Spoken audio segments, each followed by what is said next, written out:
All right, we're gonna start here on your 1604, your Real-Lite. So all four corners are gonna have a jack that there's a remote on the inside that will operate them. That jack also operates the top motors.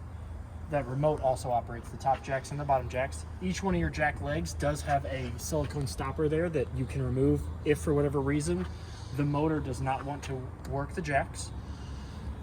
Past that, we're gonna come to your keychain. This compartment here door is gonna open up with your gray key. We open that up, that's got your outside shower / outside sprayer.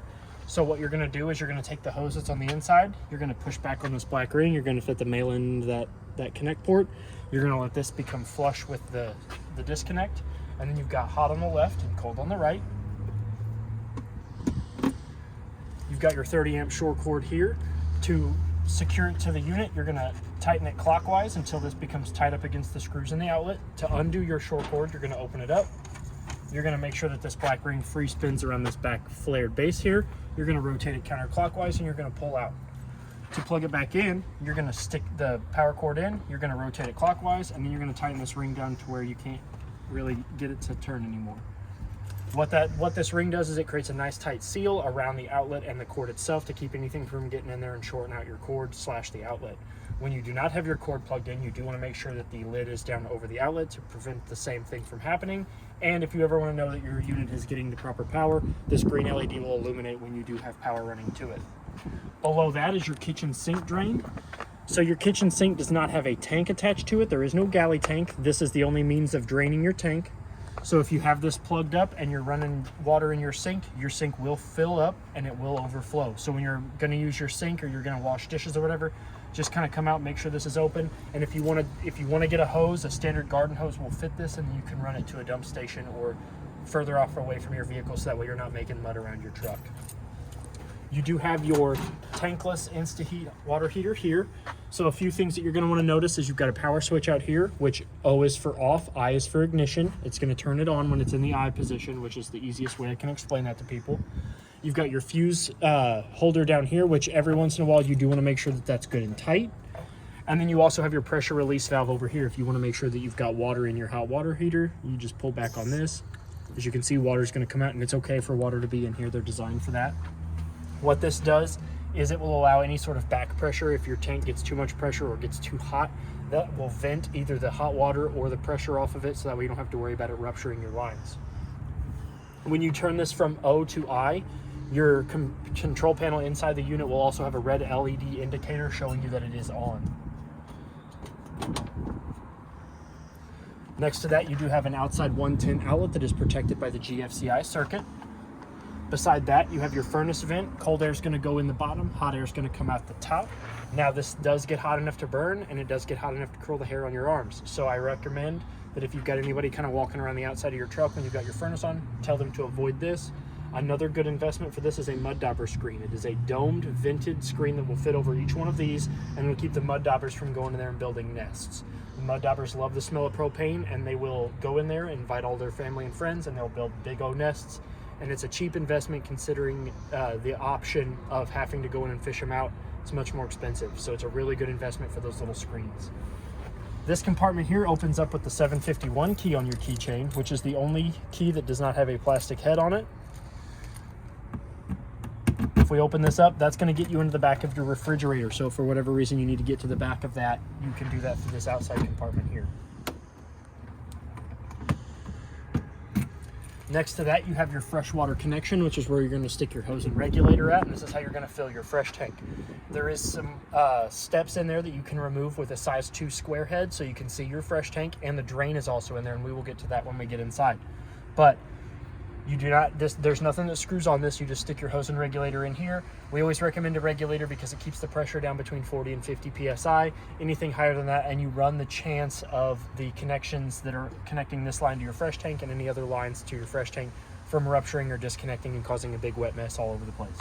When you're not using your fresh tank, you do want to make sure that this is closed, because this also keeps any sort of particulates and bugs from getting into your fresh tank, which is also your drinking water, all that good stuff like that. You have your city water connection here, which is where you're going to hook that same hose and regulator to. And this will prevent you from having to turn your water pump on or having to use any of the water out of your fresh tank. So you can fill your fresh tank, you can save that for when you're boondocking, and if you're going somewhere that's providing you with water, you can hook to this bottom port here and you'll never have to use the water from your fresh tank or turn your water pump on. Down below, over here on the right side, you've got your fresh water drains. These are not your fresh water drain, these are your low point drains. So these are the 2 lowest points in the water system for your unit. These are used for winterizing and dewinterizing. You're gonna open these up, and then that'll let the water go somewhere when it gets cold outside. So when you're ready to store this thing for the winter, undo these. I always put these caps in the hot water compartment so that way you know where they're at and you'll never lose them, and then that'll give somewhere for the water in your lines to go when it starts getting cold outside, okay? So you do have another one of the jacks here and another one of the roof jacks here. They're on all 4 corners. One of the most important things you're gonna know on all of your outlets is you do have ports here at the top. The top is gonna be your top jack. The bottom is gonna be the bottom jack. You do always wanna make sure that these are plugged in. And then if for whatever reason, if you do wanna unplug these, you always wanna make sure that you put these caps over that outlet so that way it keeps anything from getting in there and corroding those connections, okay? Next to that, you do have your battery disconnect, which if you're going to store this thing for a long time, you always want to turn this off, because what this battery disconnect does is it shuts off the juice being pulled from the battery to power the unit. So if you store this thing for long periods of time, go ahead and flip that off and it should conserve the charge in your battery. Down below that, you have your 7-way, which is where the 7-way cord that's on the inside of your unit. They're usually stored underneath the bed. This is where you plug the end of that cord, and then the other end of that will go into the truck, and that'll provide you with your charge line to your battery. It'll provide you with your turn signals, your running lights, and your brake lights for this thing, okay, when it's on your truck. This is a saddle up here for the 7-way, so if you want to connect the 7-way and leave it connected, you can set the other end of it that plugs into your truck into this, or you can just unplug the whole thing and take it inside. This is the battery terminal connection, so if you ever do need to jump your unit, you can actually, instead of having to go in there and take the jump box on the inside and jump it at the battery, you can open this up and then plug your jumper cables into that if you ever need to do it that way. You have access to it on the outside. You do have a sliding window that'll open up in the middle that's going to show you right in the middle of your unit. And then again on this side, you have another one of those outlets there that's going to show you, that's going to power your top jack and your bottom jack. But like I said, you always want to make sure that these are secure, and if for whatever reason you do unplug these, you want to make sure that this cap is over to keep these still good.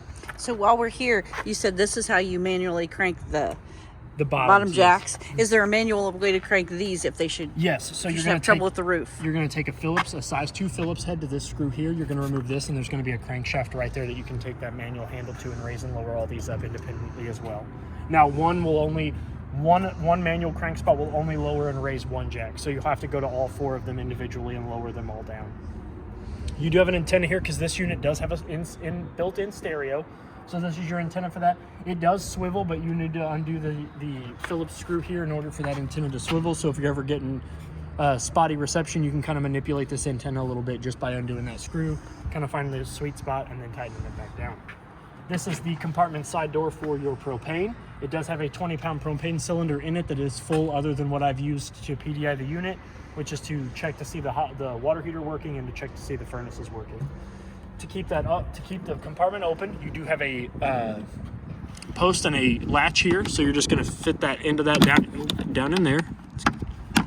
That's going to keep that door open, because one of the other cool features of this one is it does have an LP disconnect here too. So if you have an outside grill or anything that you want to use, you can get a quick connect hose and you can attach it to that. Just like your outside sprayer has the same kind of head. So you're going to push back on the ring. You're going to expose those ball bearings. You're going to stick the male end of that into there. You're going to let this become flush. You're going to give that hose just a gentle tug just to make sure it's nice and secure. And then to start the flow of gas from the tank to the appliance that you're using, you're going to take this valve and you're going to open it. What that valve does is that valve allows that tank to flow through, and it'll keep this from coming undone when you're using it. So we'll go ahead and lower this down. Your propane door is vented, so you don't have to worry about fumes building up.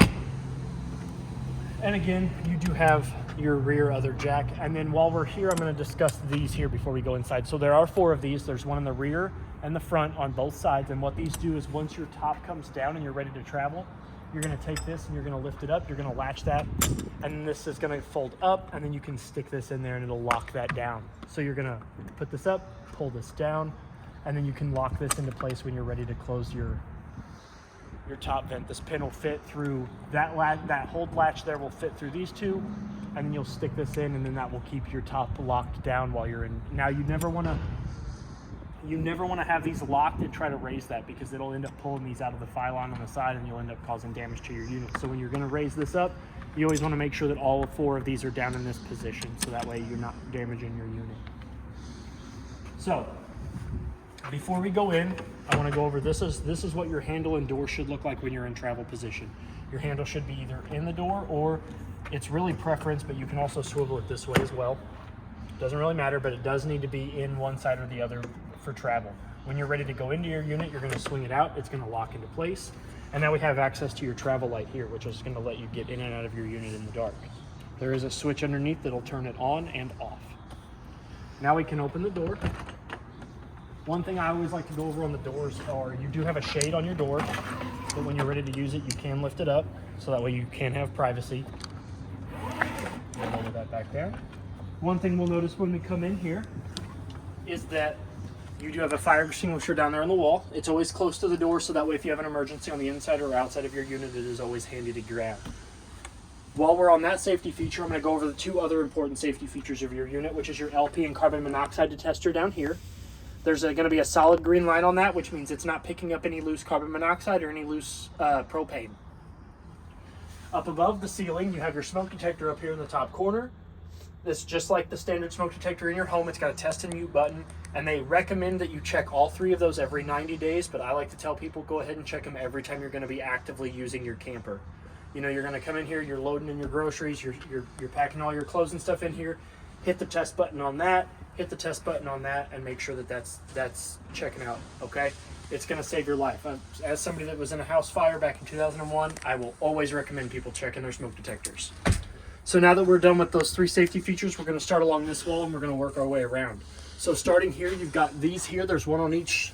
There's one on this side, and what this is this is going to house the wires from the electrical unit all the way up. This is where your wire loom is at for your lights, for your vent fans, and all this stuff that runs off electricity on the ceiling.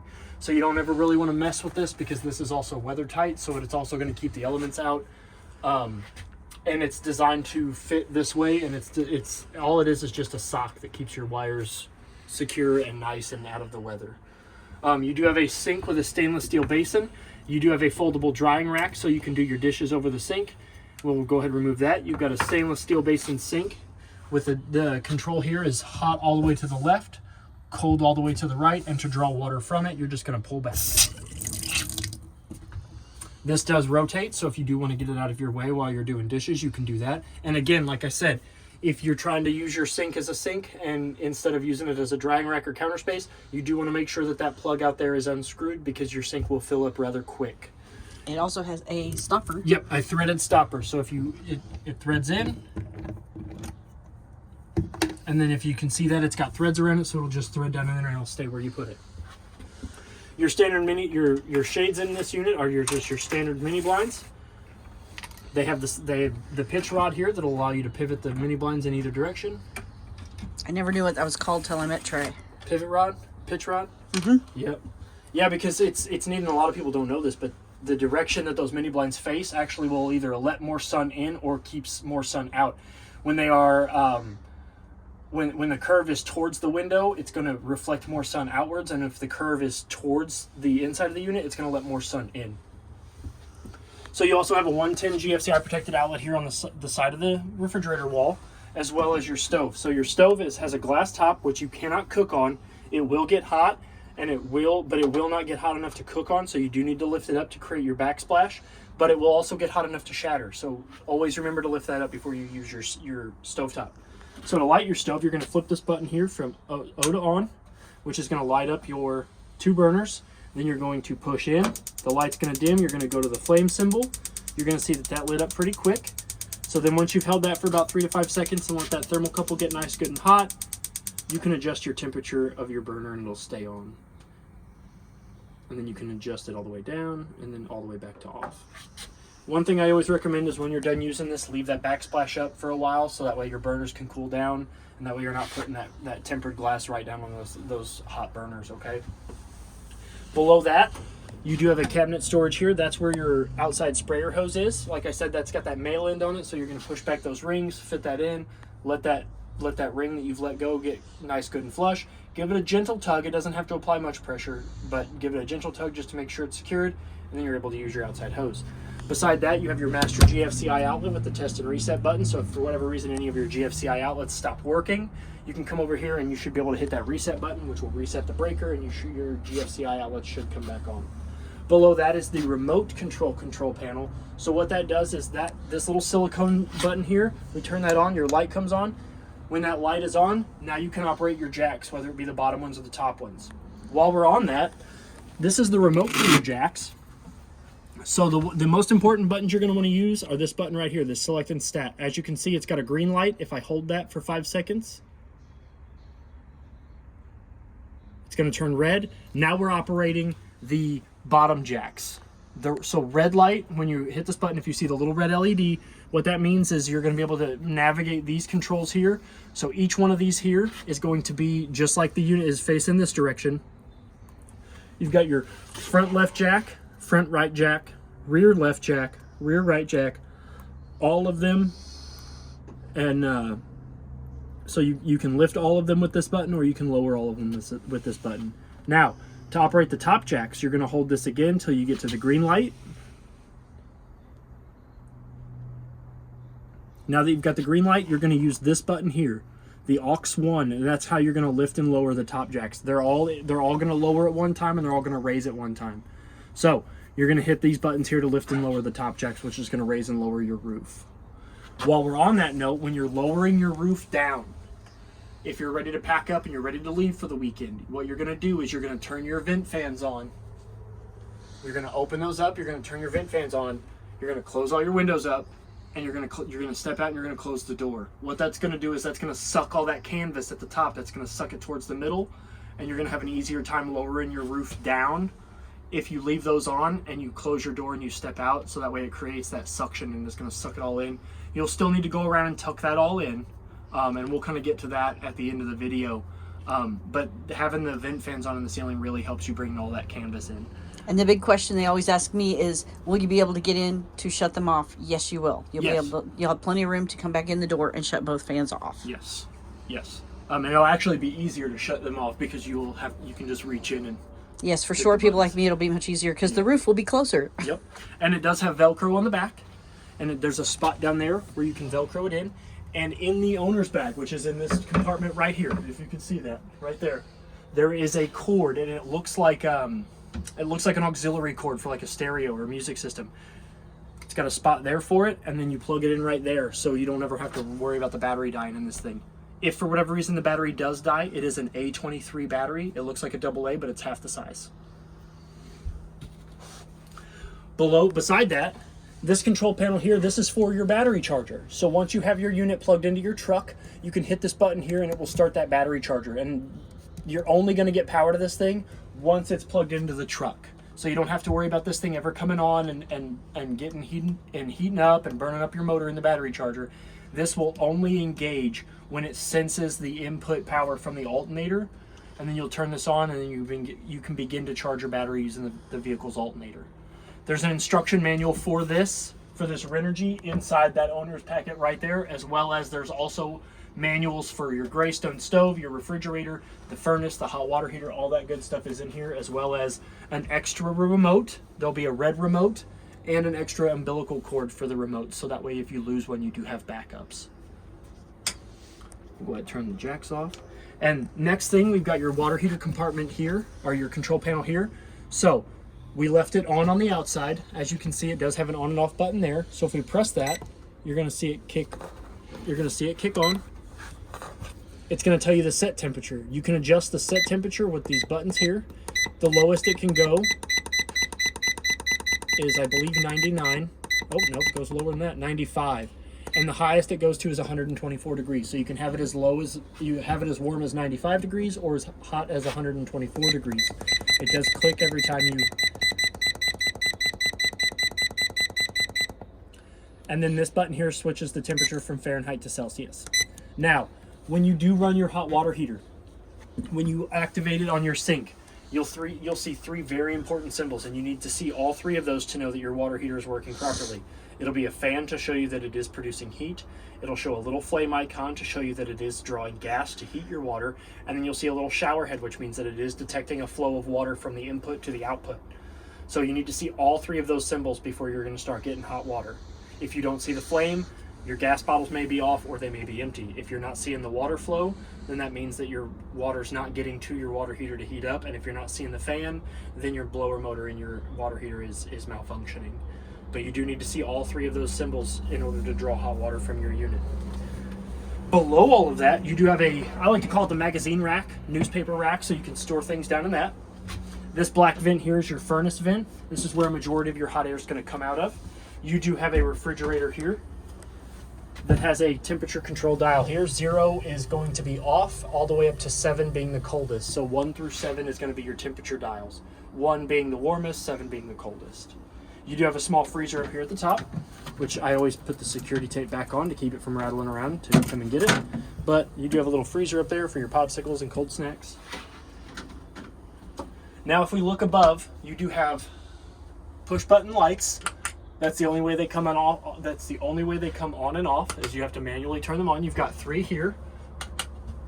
You've got 1 here, and then you've got 2 above the head of the bed. So you've got, what's that, 4, 5, 6. You've got 6 altogether. Mm-hmm. And again, the push button for them is in the center. You also have a vent fan above here, which opens up by pulling back on the handle, allowing the grooved teeth to fit in whatever orientation you want, and then you'll hit this button here to turn your little fan on and off. And there is no max air cover over that, so if it is raining outside, you probably don't want to open your vent all the way up. The one up here is powered, so you can turn it with that knob right there. You'll pull the knob down, which will unlock the knob.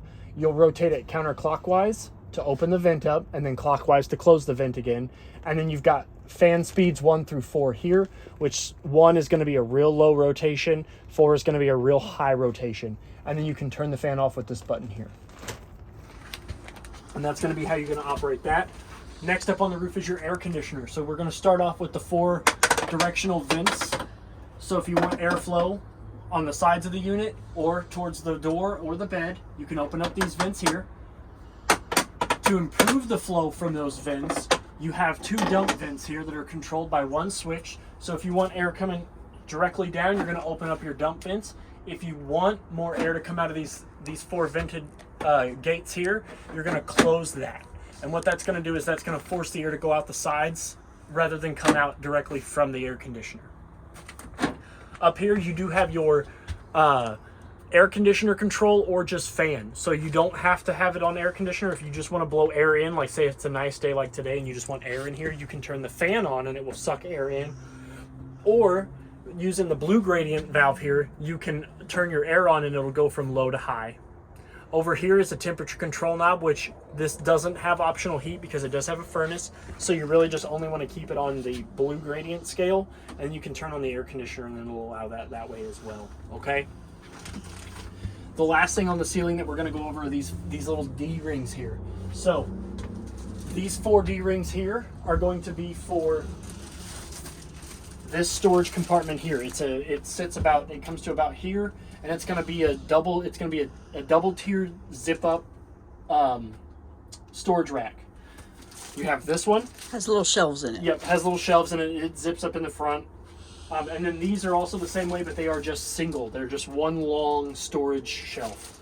And this one can either go here or there, and then you have 2 of these, so they're identical. So you've got 2 of these long, big shelves that can go either there or there, and then the small one will go only here.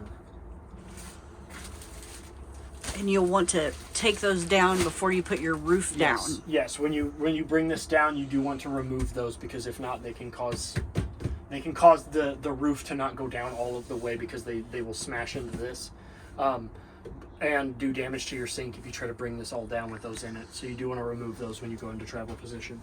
So now that we're done with that, we're going to move up to the bed. I'm not going to get all the way up there, but if you can see, you do have 3 storage compartments. They're all one long storage compartment, so if you want to store like extra blankets or pillows and stuff in there, you don't have to worry about where the space is going to be. It's all one large storage compartment with 3 individual doors. And on this side, it's mirrored. So on the other side of the bedroom, you do have the same 3 drawers, same one big storage compartment. While I'm up here, and I can actually show you. So all of your canvas panel have these fabric panels that are act as curtains. You can actually roll these up, and there's a strip of Velcro that you can use to kind of help keep these up. So you can kind of let some sun in if you're camping. They all do have zipper windows here. They've got a clear piece of plastic over them. So that way you can keep the bugs out or keep the rain and stuff out, but still have access to your windows. Those have a zipper lining around them. When you're closing those, you also want to make sure that the zipper is up at the top somewhere, whether it be up here or in the corner, but you never really want to have it down in here. That's going to help keep moisture out. It's going to help keep water and stuff out. Then when you roll those down, this plastic one will actually be cinched with these 2 black strips. One's on the inside of the window, one's on the outside. So you can roll that plastic down and keep it cinched up. Now when you go into travel position, you do want to make sure that all of your windows and stuff are closed and up. And like I said, you do want the zipper to be somewhere up here at the top of all of these. So all of the different window panels, you do want to make sure that the zippers are in the top portion of the window when you go to close them. Now that we're done with that, you do have 2 storage compartments here. It's actually 1 compartment with 2 doors. As you can see, I've got your owner's bag here, and this is the remote to your stereo, which is right here, which has auxiliary, it has HDMI, it has USB, it has Bluetooth capabilities, it gets AM, FM channels, and the remote's going to also cycle through all of that as well. So you got your power button, your tune, all of your programming, your it has everything. It has everything. And the speakers for your in-house stereo are these 2 white speakers here and here. You have a pull-out drawer here. Comes pretty far out, pretty deep, pretty small. Underneath these 2 panels here, so you've got these 4 screws here. These are size 2 square heads or a size 2 Phillips, whichever one works. It's built for both. But you remove these, and this is where your fresh tank is at. You'll see it. It's a clear rectangular shaped basin to hold your fresh tank water. There is a black valve right where my finger's at, all the way in the floor of the unit, which is where your fresh tank valve is at to drain your fresh tank. It goes straight through the bottom, so it will drain out into the bed of your truck, but that will drain out from there. And it's just a little black valve that you'll just pull the handle up to open your fresh tank drain and let it drain out.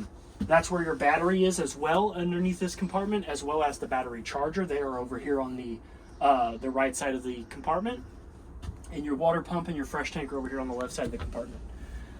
Now that we're done that, I can get out of the way and show you your solar controller panel there. That's going to give you 3 very important pieces of information. It's going to give you the voltage that the converter is putting out to from the battery.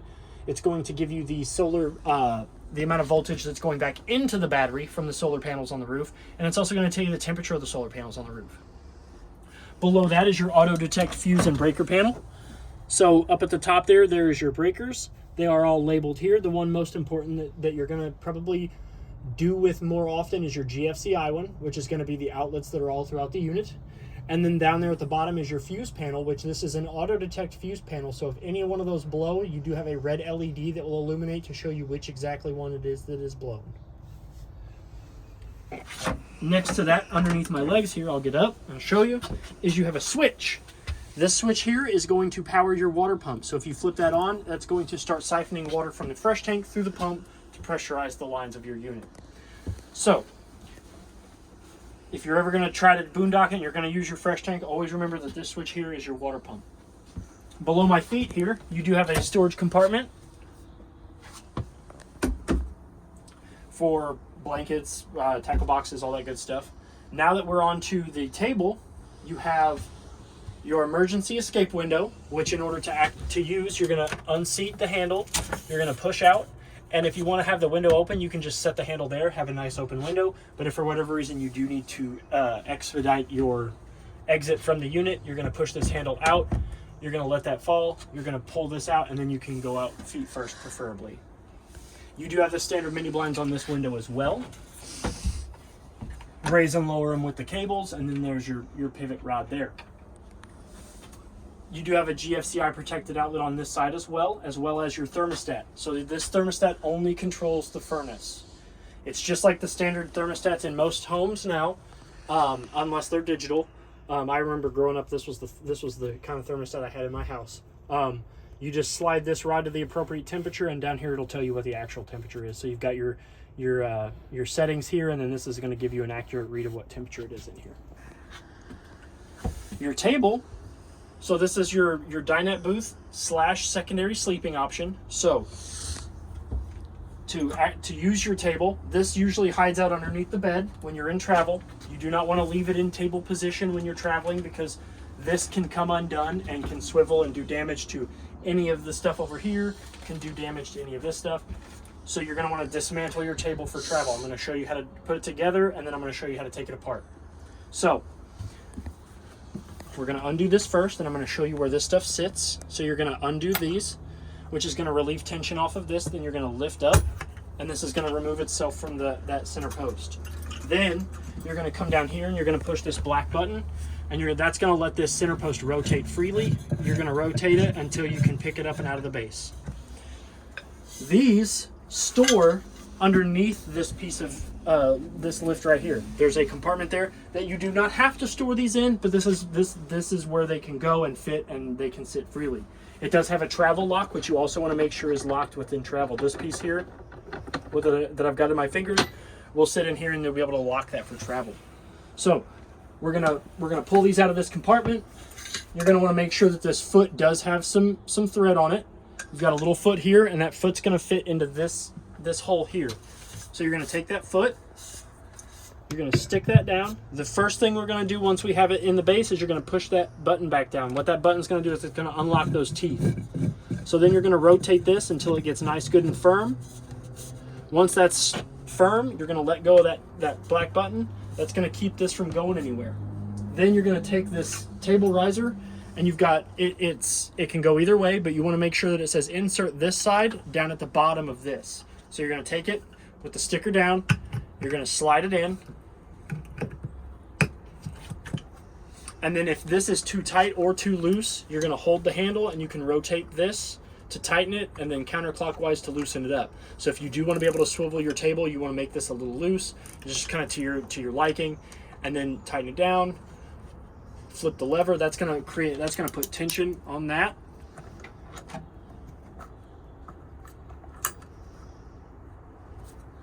And that's going to keep that from going anywhere. So that's not going anywhere. Then you're going to do the same thing on this side. And as you can see, the bottom of your table also has that same kind of knob. So you're going to loosen that up. You're going to flip your table up. You're going to fit that in that hole. And you're going to take that same kind of handle. I don't know if you can see that. Mm-hmm. You're going to take that handle. I don't want to get it too tight. Then you can close that down, and now your table can turn, swivel, and you can sit there. This cushion here is for the secondary sleeping option, so we'll go ahead and remove that out of the way if I can. And now you've got your dinette booth seating. So if you want to sit, there you go. Now, this does convert to a secondary sleeping option. So if you've got other people staying with you and they need a place to sleep, so we're gonna break the table back down. So we're gonna undo that first latch. We're gonna lift the tabletop off. Like I said, if you're not using your bed at that moment, you can store it under the bed. Then we're gonna break the table back down, the posts back down. We're gonna lift that up. We're gonna undo this, depending on how tight you had it. We're gonna pull that off. We're gonna hold down this. We're gonna rotate that counterclockwise, and we're gonna lift that foot up. Then we're gonna store these back down in here. And now we're going to come back up underneath the bed, and then we're going to grab the secondary piece of backer that is underneath here, which if you store this where you saw it at when I pulled it out, or if you store it with this lip here butted up against this will not cause any lumps in your bed. So you can store this indefinitely underneath the bed. So as you can see, those 4 bump stops there. We're going to take this slab here, and we're going to lay it up against those bump stops. Sometimes you may have to lift up this cushion. That's going to fit there. And then you're going to take this side cushion here and just tuck it in. And now you've got your secondary sleeping. So if you've got, someone not as tall as me, trying to sleep in here, you've got room for You'd it. have that little bitty piece right there. Yeah, right here. Yeah. I'll sleep with my head up here and then my feet. Yeah, you can kind of go diagonal. Yeah, I'd have to probably open that window up. And stick put your my feet out. out the window, yeah. Trey is very tall. And then, I am not. like I said, this cushion here, you can leave it there when you're not using your table, or you can even set it up like this. For a super cushy. For a super cushion, like you're eating breakfast, you just woke up and you really don't want to wake up. But like I said, this slab here, this can stay underneath your bed. You don't have to worry about taking it out and storing it somewhere when you're sleeping. I like to pick the mattress up and lay it just like this. So that way it's easy to get to, so that way you're not trying to lift up half the mattress to pull this out from underneath it. And it doesn't cause any lumps in your bed whatsoever when it's down. This one, you probably will need to remove out from underneath your mattress before you go to lay down because of that. Unless you're okay with the big lump down there by your feet. But it's very important that you do not leave it in table position when you are traveling, because that connection isn't solid enough to travel down the road, and you're going to run the risk of your tabletop jostling around and banging into your cabinets, your furnace, your stove, your control panels, all that good stuff. So you do want to break that table down when you go into travel position. Okay? I think that pretty much covers everything on the inside. Now we're going to go back out and I'm going to show you what you should do to bring the canvas in when you are ready to lower the roof back down, okay? So, what we're going to do, I'm just going to walk you through it. I don't want to lower this down because I'm actually going to tidy this up for a second when we're done here. So, when you're ready to bring this thing in, the first thing you're going to want to do is you're going to want to undo this Velcro here, which is going to kind of break the seam at the corners, and then you're just going to slowly start tucking all of it up and in. And then as you bring that down with the remote, just kind of follow it along and make sure that none of your canvas is poking out where this meets this seal, because you run the risk of it crushing or slicing or putting damage to the canvas, and then you really are going to have a big old water mess when it rains next time. But when you do get it up, all of the canvas should be on the inside of the lip of the roof, and you should have none poking out It should all be tucked up in. And like I said, in order to do that and make it easy on everybody, turn your vents on, shut all the windows, step outside, lower it down, and that suction from the vents as it's condensing down should help bring all of that stuff in, okay?